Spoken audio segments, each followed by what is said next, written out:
A unique way of telling people their shortcomings without them knowing your identity. You sign up to the site and then you send your page to all your friends. Everyone can then anonymously post what drives them mad about their nearest and dearest. The aim is that you can start self-improving and become the best pal your friends could ever want. Apparently that's the aim of it. But what do you think your friends would say your failings were, Sherry? Would you agree with them? What are you laughing at? Well, the thing is, I know what they are. Yeah, well, you know what they are. Well, do you know, more importantly? And you know what they are. And I know I know what they are. I think the thing is with me is I think it's very boring what's wrong with me, because I have a big guilt complex. I'm a people pleaser. I have low self-esteem, low self-confidence. And I think that's boring in a person, because you can bore people to death with it. It is when you go on about it and it's not justified. You see, that's the point. If you really were sort of, you know, like you put yourself down all the time. And you think, you think you're old and you think you're ugly and all those things, and you're not. That's why it's boring. No, if you were, no one would say anything. They'd just go. But the thing is, you see, this show has helped me in all the years I've been in it, and this person on my right your left has been the best person in my life, because, honest to God, don't, because I'll well up, because she has helped me, particularly in the last 2 years, to come out of such a horrible place. And now I feel as though I'm really coming out of it. But you are changing. You look the best you've looked in years. Yeah, and since I've been away for 5 years and come back, and you look fantastic, years younger. And I put it down to Carol, because we have such a close relationship, and it's just that she's always been there, and she will say, "Shut up! You know, you are boring." You say that, Sherry, but some might say that's a failing of yours, Carol, that you can be maybe a little bit too forthright.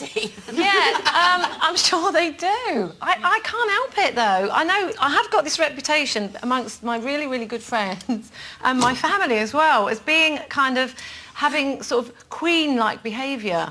Like, if I'm turning up, everybody just goes, they all go mental, getting things ready. Do you mean queen in the camp sense or grand? No, the queen. Really? Like the queen's coming, like they've got to change all the beds, they've got to tidy up. Oh, Carol's coming, we've got to do this. I don't know why they think I care, because I don't, but my brother... You do. My brother I bet you do. I really don't.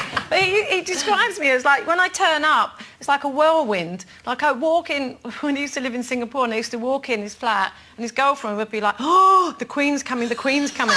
And I'd walk in and immediately I'd go, "Right, can you put my bag in there, put my bag in there, where are my shoes, where are those clothes I left here, what's in the fridge, I need something to eat, have you got any tea, what can we have this, can we have that?" And it is a bit like Carol, that. do you see it as a failing?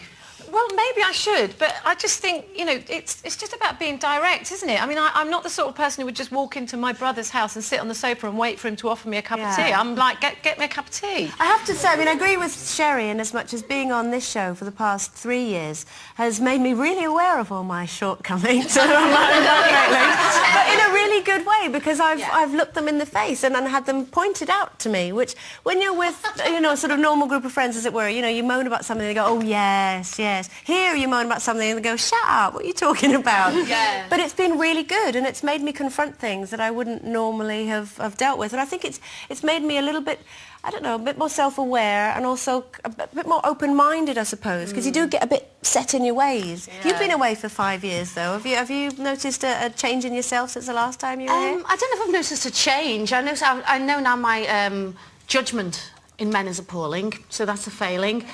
And my friends keep constantly telling me this.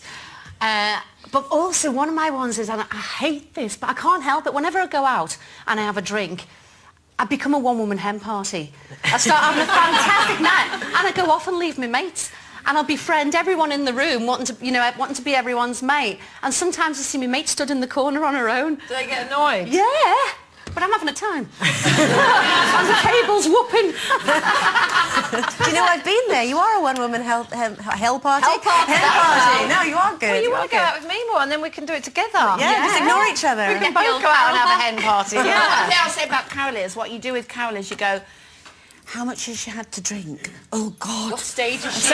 So we all would go either one way or the other. It just depends how many glasses of red wine you've had, really. Yeah. So we either hide or we go, oh, it's all right, she'll be all right. Get a bit more direct, don't I, as well? Very direct. Which is what I'm going to do now. It's nearly the weekend.